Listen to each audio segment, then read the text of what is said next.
Good morning everybody, welcome to KVR knowledge hub current affairs మరియు general knowledge. ఈరోజు current affairs రిలేటెడ్గా ఉన్నటువంటి number 18 గురించి తెలుసుకుందాం. ఓకేనా? సరే చూడండి, 1966 నుంచి 2024 వరకు మరణానంతరము భారతరత్న అవార్డు పొందినటువంటి వ్యక్తుల సంఖ్య ఎంత అంటే 18. 2024 సంవత్సరానికి గాను భారతరత్న అవార్డు పొందినటువంటి వ్యక్తుల సంఖ్య మొత్తం 5.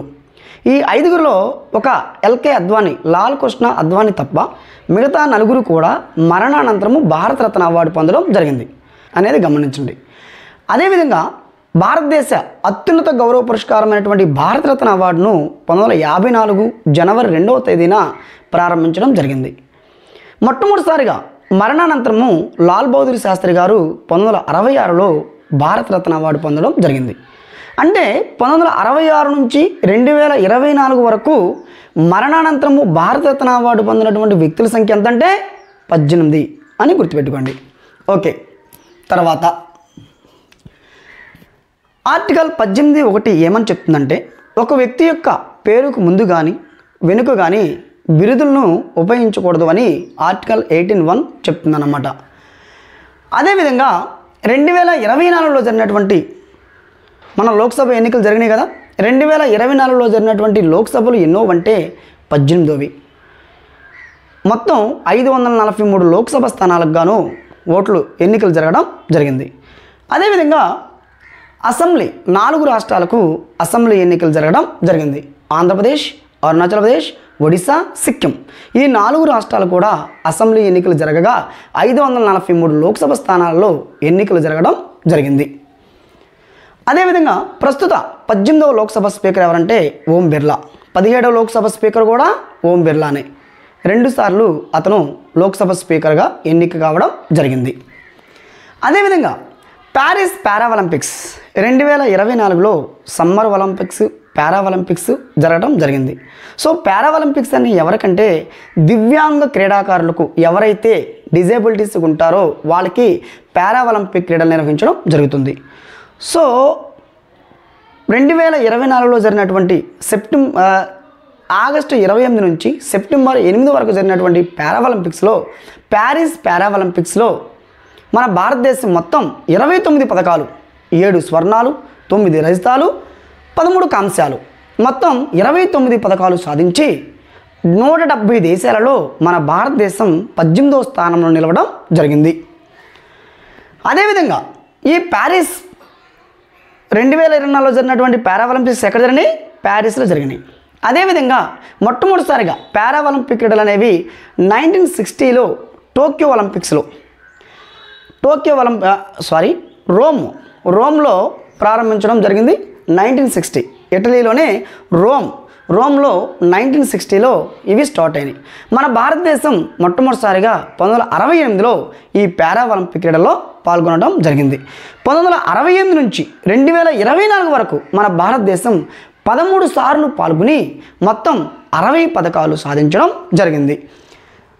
16 స్వర్ణాలు, 21 రజతాలు, 23 కాంస్యాలను సాధించడం జరిగింది.